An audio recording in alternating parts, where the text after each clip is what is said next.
لله نحمده ونستعينه ونستغفره ونعوذ بالله من شرور أنفسنا ومن سيئات أعمالنا من يهده الله فلا مضل له ومن يضلل فلا هادي له وأشهد أن لا إله إلا الله وحده لا شريك له وأشهد أن محمدًا عبده ورسوله أما بعد فإن خير الحديث كتاب الله وخير الهدي هدي محمد صلى الله عليه وسلم وشر الأمور محدثاتها وكل محدثة بدعة وكل بدعة ضلالة وكل ضلالة في النار أما بعد فأعوذ بالله من الشيطان الرجيم بسم الله الرحمن الرحيم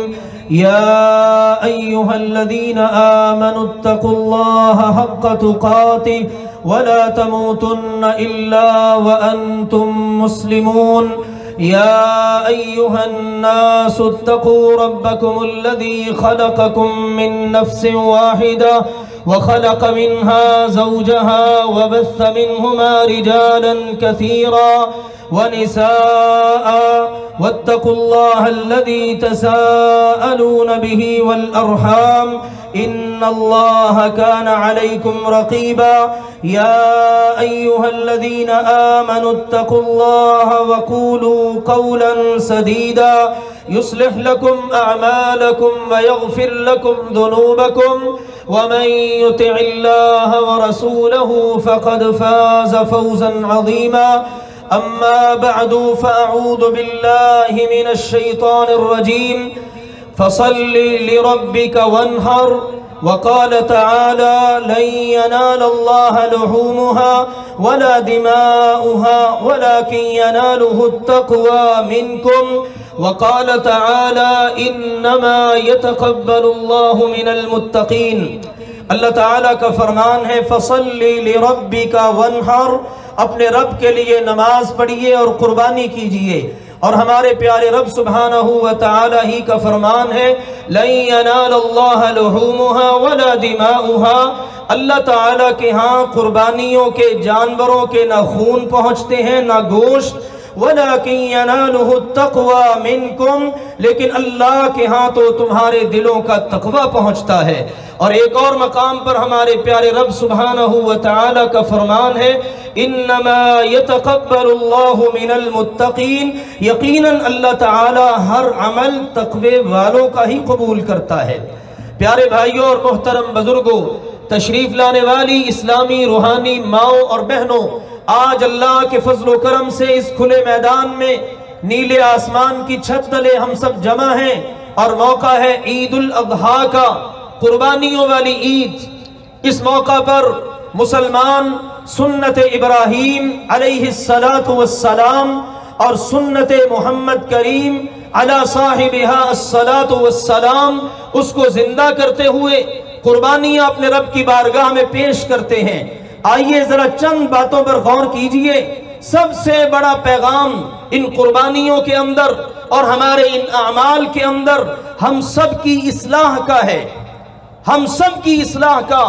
آپ دیکھیے جن احباب نے قربانی کے جانور خریدے ہیں، حصے ڈالے، قربانی کرنے کا پروگرام ہے، جانور کا چناؤ کیا، اور جانور کیسا چننا ہے جس میں کوئی عیب نہ ہو۔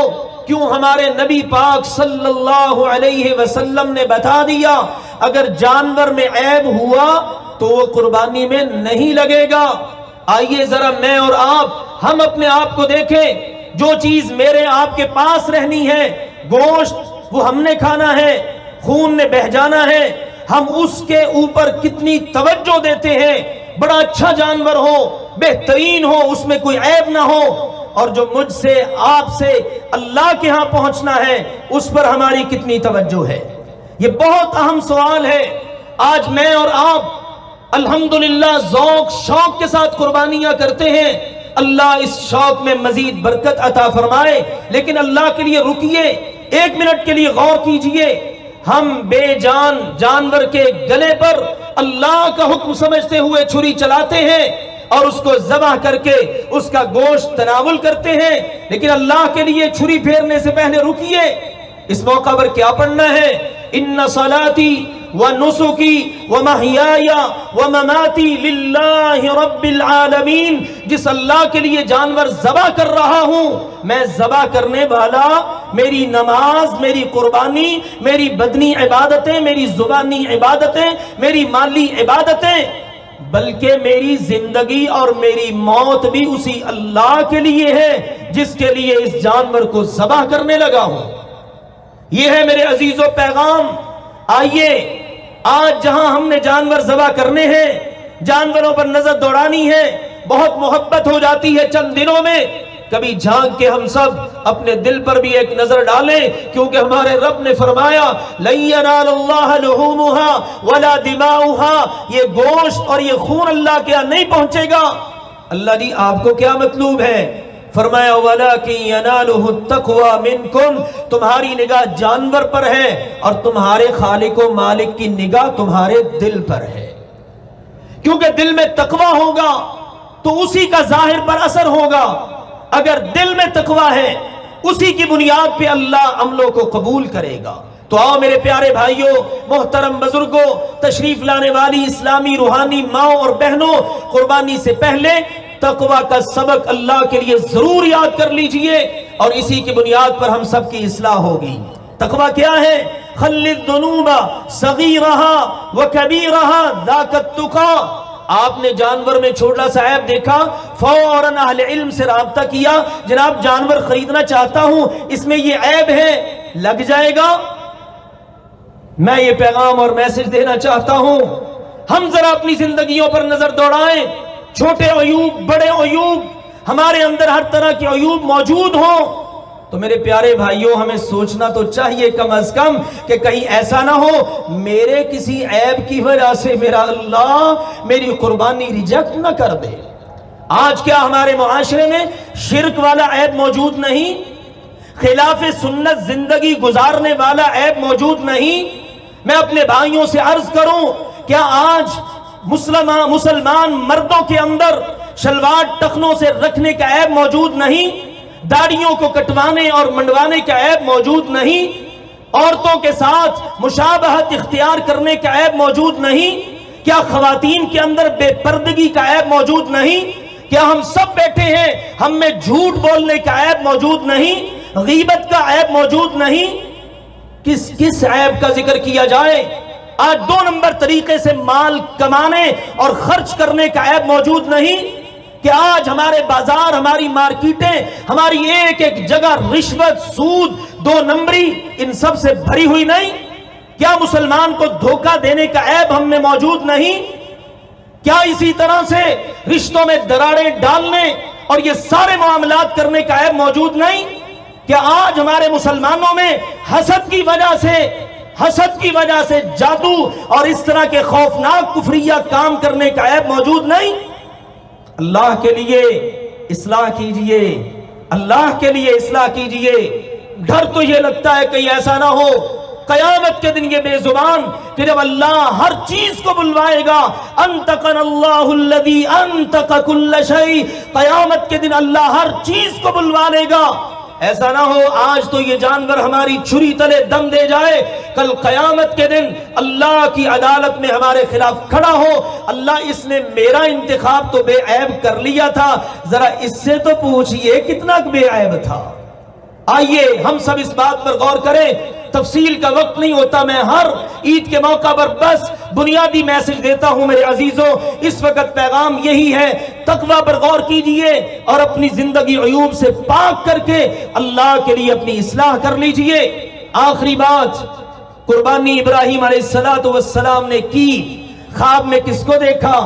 بیٹے کو۔ باپ نے دیکھا بیٹے کو ذبح کر رہا ہوں، اللہ کی طرف سے معجزہ ہوا کہ اللہ نے بیٹے کو بچا لیا۔ وَفَدَيْنَاهُ بِذِبْحٍ عَظِيمٍ، اللہ نے بڑے سینگوں والا خوبصورت مینڈا اللہ نے وہ اسماعیل علیہ السلام کی جگہ پہ ذبح کروا دیا۔ لیکن ذرا غور کریں اصل کیا ہے؟ اصل ہے بیٹے کی قربانی۔ اور ہاں مسلمانوں، جس وقت تک امت مسلمہ اپنے جوانوں کو، اپنے شیروں اور دریروں کو، اپنے بیٹوں کو اللہ کے لیے قربانی دینے کے لیے تیار کرتی رہی، دنیا کی کوئی طاقت ان کو نیچا نہیں دکھا سکی۔ کیوں؟ اس لیے جو قوم اللہ کے نام پر مرنے مٹنے کا عزم کر لیتی ہے، اللہ تعالیٰ پھر اس کو مرنے مٹنے نہیں دیتا، کیونکہ اللہ کے نام پر ہے۔ اور جب سے ہم نے بزدلی دکھائی، ہمارے پیارے نبی کریم صلی اللہ علیہ وسلم کے فرامین عالیہ کی روشنی میں، اذا تبایعتم بالعینہ واخذتم اذناب البقر وترکتم الجہاد، جس وقت تم سودی کاروباروں میں پڑ جاؤ گے اور کھیتی باڑیوں میں مصروف ہو جاؤ گے، اور جہاد جیسا کہ جہاں پر شجاعت، مردانگی، جرت، بہادری دکھانے کا جہاں پر موقع ہے، وہاں سے پیٹ پھیرو گے، دم دباؤ گے، بزدلی دکھاؤ گے، لَسَلَّتَ اللَّهُ عَلَيْكُمْ ذُلَّا، اللہ تم پر ذلت مسلط کر دے گا۔ ذلت کیا ہے؟ ذلت یہ ہے اللہ تمہارے اوپر دشمنوں کو اس طرح مسلط کرے گا، دشمن تمہارے اوپر اس طرح ٹوٹیں گے جیسے بھوکے دسترخوان پر ٹوٹتے ہیں۔ اللہ کے نبی جی، یہ حالت دور کیسے ہوگی؟ فرمایا حتی ترجعوا الی دینکم، جس چیز کو چھوڑا تھا نا اس کو اختیار کرو گے تو یہ حالت ٹھیک ہو جائے گی۔ یہ تو فرمان رسول ہے، اب دن ہے، ہمیں اس سے بھی بڑھ کر فرمان رسول پر ایمان و یقین ہے، لیکن حالات نے اللہ کے نبی کے فرمان مبارک کو سچ ثابت کر دکھایا۔ آج افغانستان کے اندر پہلے ایک سپر پاور نے شکست کھائی، اب دوسری کھا چکی ہے۔ کس کی بدولت؟ جہاد فی سبیل اللہ کی بدولت۔ اللہ والوں نے قربانیاں پیش کی۔ آج کشمیر کی تحریک عروج پر ہے، عالم کفر زور لگا رہا ہے اس کو دبایا جائے، دبائی نہیں جا رہی۔ کس کا نتیجہ ہے؟ خون کا نتیجہ ہے جو بیٹوں نے پیش کیا ہے۔ جب مسلمان اللہ کے نام پر اپنا خون پیش کرتے ہیں تو اللہ تعالیٰ سربلندیاں دیتا ہے۔ یہ عید الاضحیٰ کے موقع پر یہ سالانہ جانوروں کا خون بہانا ہمیں یہ سبق بھی یاد دلاتا ہے، اور ہم اس بات کا عزم کریں، میرے اللہ یہ تو میرا جانور ہے جس کے ساتھ مجھے محبت ہے، یہ میرا مال ہے، میرے اللہ میرے رب تیری خاطر اگر مجھے اپنی قربانی بھی دینا پڑی تو میں پیچھے نہیں رہوں گا۔ آج مسلمانوں کو ان جذبوں کی ضرورت ہے۔ دشمن تو پوری کوشش میں ہے ان کو دبا دیا جائے، طرح طرح کے فتنے ہیں ہمارے معاشرے کے اندر، بے شمار قسم کے فتنے ہیں، مقدس شعائر کی بے حرمتی کا خوفناک فتنہ ہے۔ اللہ کے نبی کریم صلی اللہ علیہ وآلہ وسلم کی نبوت رسالت، اس کی چادر پر جو بدبخت اٹھتا ہے، جو ملعون اٹھتا ہے، ایرا غیرہ اٹھتا ہے، وہ ہاتھ ڈالنے کی کوشش کرتا ہے۔ مرزا کو نبی ذلی بروزی سمجھتا ہے، اور ہمارے ملک کی عدالتیں پھر اس کو انصاف نہیں دیتی۔ پھر نتائج کیا ہوتے ہیں؟ وہی جو چند دن پہلے پشاور کی عدالت میں نتیجہ نکلا۔ ہم یہ کہیں گے ریاست سے، ملکی اداروں سے ایسے بدبخت لوگوں کو لگام ڈالی جائے جو مسلمانوں کے مذہبی جذبات کے ساتھ اور مقدس شعائر کے ساتھ، بلکہ ان چیزوں کے ساتھ کھلواڑ کرتے ہیں جو مسلمانوں کو اپنی جانوں سے بھی زیادہ عزیز ہے۔ ہاں یاد رکھیے، اللہ کے نبی کریم صلی اللہ علیہ وسلم کی نبوت و رسالت، بس اس پر نبوت رسالت کا دروازہ بند۔ اب قیامت تک کسی بھی رنگ میں کوئی بھی نہ نبی آ سکتا ہے نہ رسول آ سکتا ہے، اور آپ علیہ السلام سے جو چیز جڑ گئی اس کا مقام سب سے بلند وہ آپ کی ازواج ہیں، تو کائنات کی ساری خواتین میں سب سے بلند آپ کے اصحاب ہیں، تو کائنات کے سارے مردوں میں نبیوں کے بعد سب سے بلند آپ کے آل ہیں، اہل بیت ہیں، وہ کائنات کے سارے اہل بیت سے بلند و بالا ہیں۔ یہ مسلمانوں کے بنیادی عقائد ہیں، اس میں کسی مسلمان کی کوئی دوسری رائے نہیں ہے۔ ابو بکر ہیں تو رضی اللہ تعالی عنہ، عمر ہیں رضی اللہ تعالی عنہ، عثمان ہیں رضی اللہ تعالی عنہ، علی ہیں رضی اللہ تعالی عنہ، سیدہ فاطمہ ہیں رضی اللہ عنہا، حسن ہیں رضی اللہ عنہ، حسین ہیں رضی اللہ عنہ، عشرہ مبشرہ ہیں رضی اللہ عنہم، اول صحابی ہے آخر صحابی ہے، سب کے لیے رضی اللہ عنہ۔ یہ مسلمانوں کا متفقہ عقیدہ ہے، لہٰذا مسلمانوں کے عقائد کو چھیڑنے کی کوشش نہیں کرنی چاہیے۔ یہ ملک اللہ کے نام پر اور اللہ کے رسول کے نام پر الاٹ ہوا ہے. یہاں پر اگر اللہ کی بے حرمتی ہو اور اللہ کے رسول کی بے حرمتی ہو تو اللہ تعالیٰ کو یہ باتیں گوارا نہیں ہے. ہم یہ ضرور کہتے ہیں ہمارے بڑوں نے اس کو خون دے کر اس باغ کو سینچا ہے, یہ اللہ نے باغ بنایا ہے. انشاءاللہ قیامت تک دنیا کی کوئی طاقت اس کا کچھ بگاڑ نہیں سکتی. لیکن گھر کے باسیوں کو بھی کچھ توجہ کرنا چاہیے کہ انہیں اللہ اور اللہ کے رسول کے ساتھ کسی صورت بے وفائی نہیں کرنی. آؤ میرے پیارے بھائیوں, ان 3 پیغامات کو انشاءاللہ ہمیشہ کے لیے مد نظر رکھیں. اللہ ذوالجلال والاکرام ہم سب کو حق بات کو سمجھنے, قبول کرنے اور عمل کرنے کی توفیق عطا فرمائے. آمین یا رب العالمین. خطبے کے بعد اللہ